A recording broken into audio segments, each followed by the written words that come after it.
যতদিন গণতান্ত্রিক ব্যবস্থা বজায় থাকবে ততদিন মানুষকে নির্বাচনে অংশগ্রহণ করার সুযোগ মানুষ পাবে। একটা সময় পৌরসভা পঞ্চায়েতের ভোট আমাদের পশ্চিমবঙ্গে হতো না। আপনারা শুনলেন কমরেড অঞ্জনদার কাছে যে ক্ষমতা বিকেন্দ্রীকরণের কথা বলেছিলাম আমরা পশ্চিমবঙ্গের বামফ্রন্ট। সদ্য প্রয়াত কমরেড জ্যোতি বসু পরিষ্কার ভাষায় বলেছিলেন যেতে টাইটাস বিল্ডিংয়ে ঢুকতে যান, যে মানুষের হাতে আমরা ক্ষমতা দিতে চাই, ক্ষমতা বিকেন্দ্রীকরণ করতে চাই।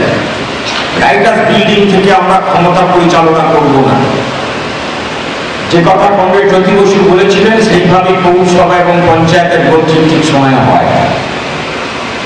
এই যে 82টা পৌরসভার ভোট হবে আগামী 30 তারিখে, এটাও দেখবেন গোটা পশ্চিমবঙ্গের ঠিক পর্যায়ে 5 বছর অন্তর অন্তর পৌরসভার ভোটগুলো হচ্ছে। এটা আমরা করি, এটাই বামফ্রন্টের নীতি, ঠিক সময় নির্বাচনটা করা। পাশে কি রয়েছে ঝাড়খণ্ডের ধানবাদ, সেখানে গেলে বুঝতে পারবেন শহরটার চেহারা কি ভয়ঙ্কর চেহারা। কয়েকদিন আগে গেছিলাম, জিজ্ঞেস করলাম কতদিন ভোট হয়নি। অনেকের মনে নেই 15 বছর 20 বছর সেখানে পৌরসভা কর্পোরেশনের ভোট হয়নি। ভারতবর্ষে অন্য কোনো জায়গা হয় না, পশ্চিমবঙ্গের মতো নিয়মিত ভোট। তো মানুষ ভোটে যখন অংশগ্রহণ করেন তখন অনেকগুলো কথা, অনেকগুলো বিষয় তাদের ভাবতে হয়। উন্নয়নটা একটা বড় ইস্যু, কি ছিল, কি হয়েছে, আরো কি করা যেত, আরো কি করা সম্ভব, এসব তো মানুষের মধ্যে আলোচনা আসা উচিত। একটা পৌরসভার ভোটের ক্ষেত্রে উন্নয়ন হবে একটা গুরুত্বপূর্ণ আলোচনার বিষয়, কোনো সন্দেহ নেই। কিন্তু আপনারা তো জানেন যে আজকে যা কিছু আলোচনা করুন না কেন, যে কোনো রাজনৈতিক ঘটনাবলী, রাজনৈতিক বিষয়, তার থেকে যে কোনো একটা নির্বাচন কখনো বিচ্ছিন্ন হতে পারে না।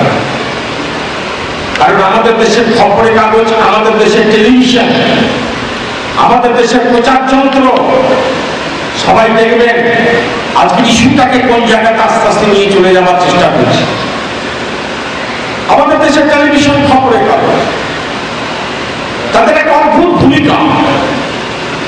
আমাদের দেশের টেলিভিশন চ্যানেল এখন 300 থেকে 350, বড় বড় পুঁজিপতিরা সেই সমস্ত টেলিভিশন চ্যানেল নিয়ন্ত্রণ করে। কাগজ প্রতিদিন বাড়ছে। এখন আপনারা জানেন যে কোনো জায়গায় টাকা খরচ করতে পারলে একটা টেলিভিশন চ্যানেল একবারে ফিরিয়ে নেবে। ফিরিয়ে নেবে মানেটা কি? আপনি ভোটে দাঁড়ালেন, আপনি 5 কোটি কি 6 কোটি টাকা টেলিভিশন চ্যানেলের মালিককে দিয়ে দিলেন, তারপর আপনাকে বসে মেজে করে আপনি যদি কদর্য আপনার রূপ হয়, আপনার যদি বিরুদ্ধে প্রচুর জনগণের অভিযোগ থাকে, আপনাকে সেই টেলিভিশন চ্যানেল দেখবেন সুন্দর করে সাজিয়ে দেবে, জনগণের কাছে গ্রহণযোগ্য করে দেবে টেলিভিশন চ্যানেল। তার বিনিময়ে তাকে টাকা দিতে হবে 5 কোটি কিংবা 10 কোটি। এই হচ্ছে চ্যানেল। আজকে দেখবেন মানুষকে সত্যকে মিথ্যা, মিথ্যাকে সত্য, সবকিছু করার জন্য দেখবেন টিভি, খবরের কাগজ। স্বাভাবিকভাবে আমাদেরকে অসংখ্য ছোট ছোট সবার মধ্য দিয়ে, বাড়িতে যে আলোচনার মধ্য দিয়ে আজকের পরিস্থিতি কি, কোন জায়গায় আমরা দাঁড়িয়ে আছি, এসব আমরা বোঝাবার চেষ্টা করব। আপনারা একটু ভাবার চেষ্টা করুন, বোঝার চেষ্টা করুন। আপনারা তো জানেন যে কমিউনিস্ট পার্টি, আমরা যারা বামপন্থী, আমাদের কাছে সব থেকে বড় বিষয় হচ্ছে নীতি। নীতিকে বিসর্জন দিয়ে 5টা ভোট পাবার জন্য আমরা কখনোই আমরা কোনো সিদ্ধান্ত কখনো গ্রহণ করি না। কিছুদিন আগে আপনারা দেখেছেন পরমাণু চুক্তি। আমরা পরিষ্কার ভাষায় জানতাম পরমাণু চুক্তি থেকে সমর্থন প্রত্যাহার করলে কেন্দ্র সরকারের আক্রমণ বাড়বে। আমরা এটা জানতাম না যে কংগ্রেস টিএমসি একজোট হবে। আমরা এটা জানতাম না যে আমাদের উপরে সাম্রাজ্যবাদের খড়গ নেমে আসবে।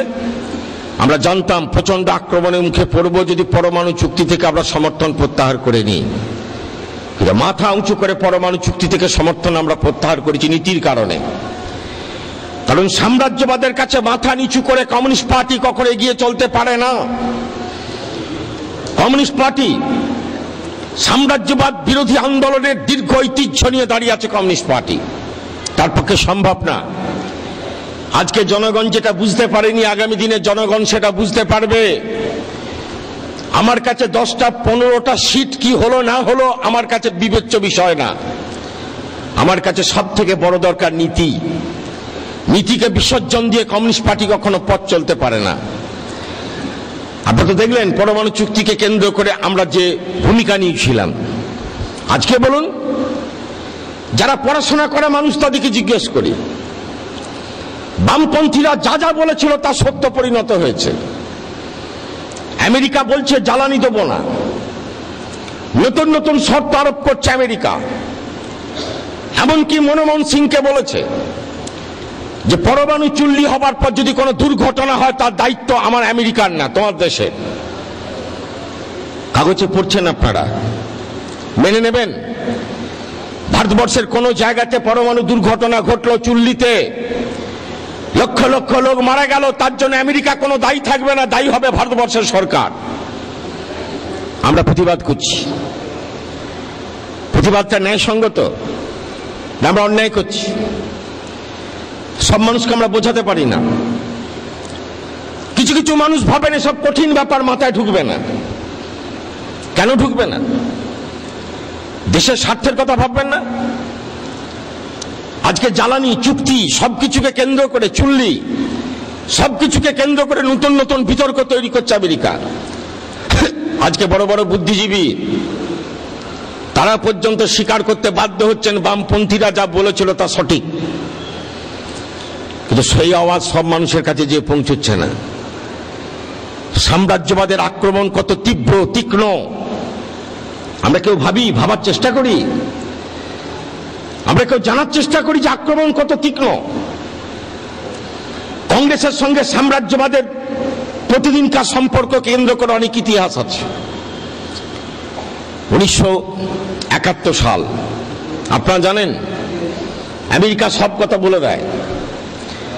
গোপন কোন চুক্তি হলে সব কথা বলে দেয়। যেমন লোকসভা নির্বাচনে কত টাকা দিয়েছিল সেই নিয়ে অনেক গবেষণা চলছে। বলছে পশ্চিমবঙ্গে সিপিআইএম কে হারাবার জন্য কারু কারু ধারণা 14,000 কোটি টাকা খরচ করা হয়েছে। 14,000 কোটি টাকা।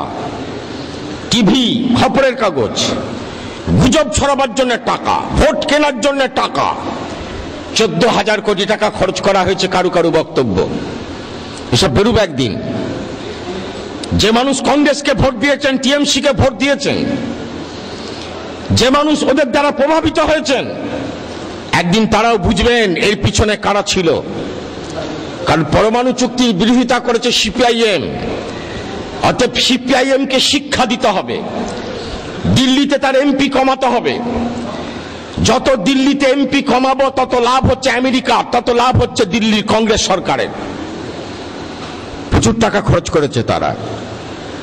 আপনারা জানেন 71 সালের কথা যেটা বলছিলাম, কমরেড সুবোধ চৌধুরী কাটোয়ার মানুষের কাছে একটি পরিচিত নাম। সূর্য সেনের সঙ্গে চট্টগ্রাম অস্ত্রাগার লুণ্ঠনের বিরাট একটা ভূমিকা পালন করেছিলেন সূর্য সেন, এবং তার সহযোগী ছিলেন কমরেড সুবোধ চৌধুরী। কমিউনিস্ট পার্টিতে যোগদান করেছিলেন। সেই কমরেড সুবোধ চৌধুরীর সমসাময়িক আরেকজন ব্যক্তিত্ব আপনারা সকলে নাম জানেন, গণেশ ঘোষ।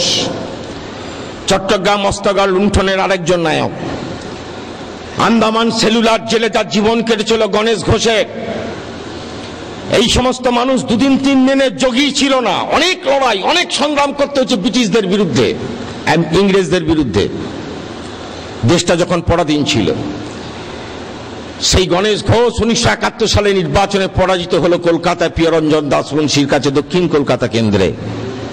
আমরা তখন ছোট, আমরা অবাক হয়ে গেলাম। গণেশ ঘোষের মতো মানুষ হেরে গেল প্রিয়রঞ্জন দাস মুন্সির কাছে কলকাতায়। যে গণেশ ঘোষ এত বেশি শ্রদ্ধেয়, মানুষ যাকে এত শ্রদ্ধা করে, সেই গণেশ ঘোষ হেরে গেল। পরে জানা গেল কয়েক বছর পর তৎকালীন আমাদের দেশের রাষ্ট্রদূত মইনিয়ান তিনি একটা বই লিখলেন যে কত টাকা ইন্দিরা গান্ধীর কাছে তিনি দিয়েছিলেন কলকাতা নির্বাচনে, পশ্চিমবঙ্গে নির্বাচনে সিপিআইএম কে হারাবার জন্য।